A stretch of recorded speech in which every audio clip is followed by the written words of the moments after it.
வணக்கம் உறவுகளே, சற்று முன் கிடைக்கப்பெற்ற ஒரு மிக முக்கியமான செய்தி ஒன்று வெளியாகி உள்ளது. வீடியோவை தொடர்ந்து முழுமையாக பாருங்கள். புதிய பார்வையாளர்கள் நமது சேனலுக்கு மறக்காம ஒரு சப்ஸ்கிரைப் மட்டும் பண்ணிருங்க.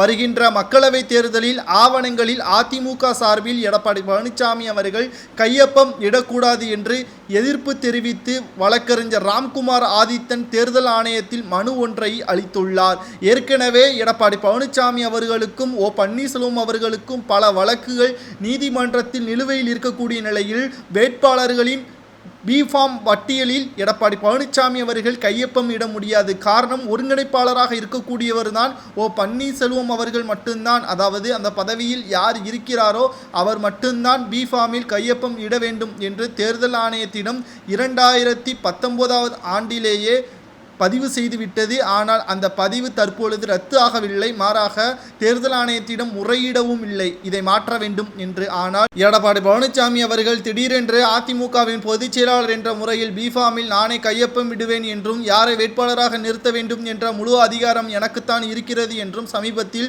பேட்டி ஒன்றை அளித்திருந்தார். இதற்கு எதிர்ப்பு தெரிவிக்கும் விதமாகத்தான் தேர்தல் ஆணையத்திற்கு வழக்கறிஞர் ராம்குமார் ஆதித்தன், ஓ பன்னீர்செல்வத்தின் ஆதரவாளராக இருக்கக்கூடிய ராம்குமார் ஆதித்தன் அவர்கள் தற்பொழுது தேர்தல் ஆணையத்திற்கு கடிதம் ஒன்றை அனுப்பியுள்ளார். அந்த மனுவில் நீதிமன்றத்தில் வழக்குகள் நிலுவையில் இருப்பதை கருத்தில் கொண்டு ஈரோடு கிழக்கு இடைத்தேர்தலில் போல கட்சியின் ஆவணங்களில் அதிமுக அவைத்தலைவர் தமிழ்மகன் உசேன் கையெழுத்திட அதிகாரம் அளிக்க வேண்டும் என கோரிக்கையும் விடுத்துள்ளார். அதாவது அவைத்தலைவராக இருக்கக்கூடிய தமிழ்மகன் உசேன் அவர்கள் தான் கையொப்பம் இட வேண்டும், இல்லை என்றால் ஓ பன்னீர்செல்வம் அவர்கள் கையொப்பம் இட வேண்டும். எடப்பாடி பழனிசாமி அவர்கள் கையொப்பம் இடுவது செல்லாது என்றும், மேலும் இது போன்ற தவறை செய்தால் நிச்சயமாக அதற்கான தண்டனையை நீதிமன்றத்தில் அவர் அணிவிப்பார் என்றும், தேர்தலில் போட்டியிட முடியாதவாறு இரட்டை சின்னத்தை முடக்கக்கூடிய அதிகாரங்கள் உங்களிடம் இருக்கிறது, அதாவது தேர்தல் ஆணையத்திடம் இருக்கிறது என்றும் தற்பொழுது ராம்குமார் வழக்கறிஞர் அவர்கள் கூறியுள்ளார். இந்த நிலையில் ஏற்கனவே அதிமுகவின் கூட்டணி வைக்க வேண்டும் என்று பேச்சுவார்த்தை நடத்திய இரண்டு மிகப்பெரிய கட்சிகள், தேமுதிகவாக இருக்கட்டும் பாமகவாக இருக்கட்டும்,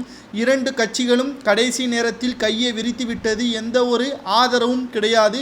பாஜகவிற்கு பாமக ஆதரவு தெரிவிப்பதாக இன்று மாலை தான் அறிவிப்புகளும் வெளியாகி இருந்தது. குறிப்பாக எடப்பாடி பழனிசாமி அவர்கள் நம்பிக்கை அதிகமாக வைத்திருந்தார் பாமக தமக்கு ஆதரவு அளிக்கும் என்று. ஆனால் ஒரு பக்கம் முடிவு செய்து விட்டார்கள் பாமகவினர்கள்.